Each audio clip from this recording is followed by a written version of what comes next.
Ben, boas tardes. Xa falamos en moitas ocasións de pedras curiosas, formacións curiosas, pero hoxe non me resistía a vir visitar este sitio que xa había estado fai moitísimos anos. E curioso. E me apetecía volver de novo, a ver como estaba a coñecida como Pedra das Campanillas. Se damos unha volta, creo que aí se ve, temos o mar. Estamos nas salinas de Vilaboa, nas salinas do río Ulló. Creo que é coñecido de todos, a xente pasa por aquí a menudo a facer fotos, incluso é un sitio que hai aves migratorias, é un sitio visitado, non? O que xa é menos coñecido é esta pedra. Desta pedra, desta formación da que vamos ver, vamos entrar incluso dentro, nesta zona de Vilaboa, hai varias, vámolas ir contando, sí, porque teñen asociada un montón de curiosidades e de leyendas. Vamos a intentar entrar dentro, a ver como podemos ver por aquí. Parece unha ventana, verdad? Mira, aí está, pero vou intentar agacharme e entrar o que é dentro da cova en si. Xa estamos dentro, vedes?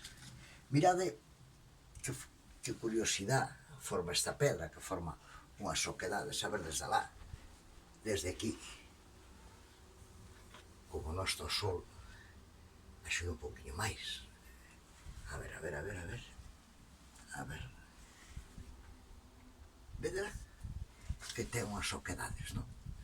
Estas oquedades, según a xente que sabe destas cousas, parece ser que a auga a filtrarse en algúns tipo de formación granítica. Aí temos máis. Pois forma estes socos, a erosión vai formando estes socos. Aí temos máis. Todo isto é que xente hasta aquí, é como se estuveras nun mirador. É curioso, curioso. Sí, señor. Desde aquí veríanse as salinas. Parece unha ventana realmente curiosa. Por aí vedes que hai outro que dá. A ver se podemos ver. E por aí se sigue entrando.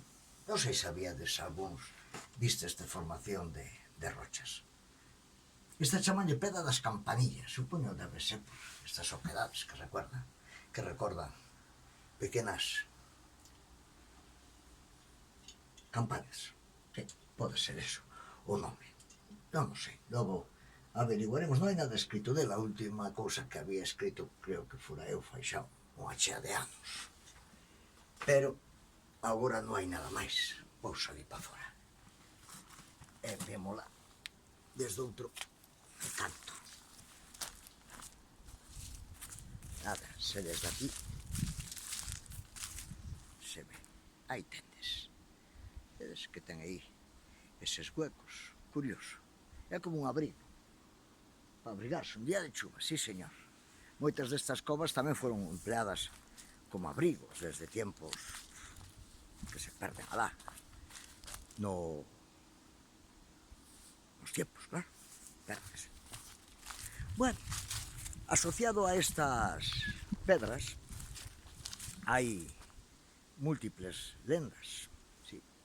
Unha delas que me contaron é que parece ser que aí dentro vivía unha moura, unha muller fermosísima,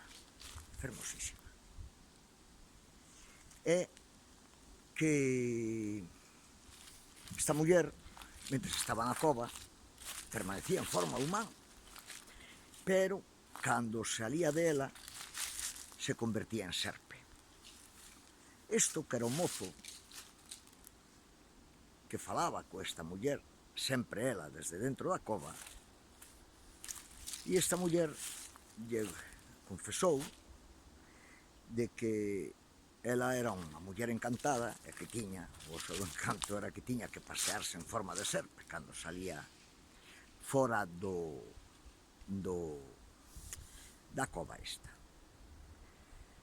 E ofreceu a este mozo todo tipo de riquezas e, ademais, corresponderlle ao seu amor, pero nunca podía emplear a palabra «ai, Dios mío». E así chegaron a trato, pero dunha volta, pois, este mozo, cando veu salir a rapaza, convertida en serpe, claro, asustou e exclamou «ai, Dios mío». E con ese «ai, Dios mío», pois, desapareceu para sempre, alo menos aos ollos deste mozo, esa muller. Hai algunha máis que dice que esconde tesouros, ouro e riquezas, a pedra, pero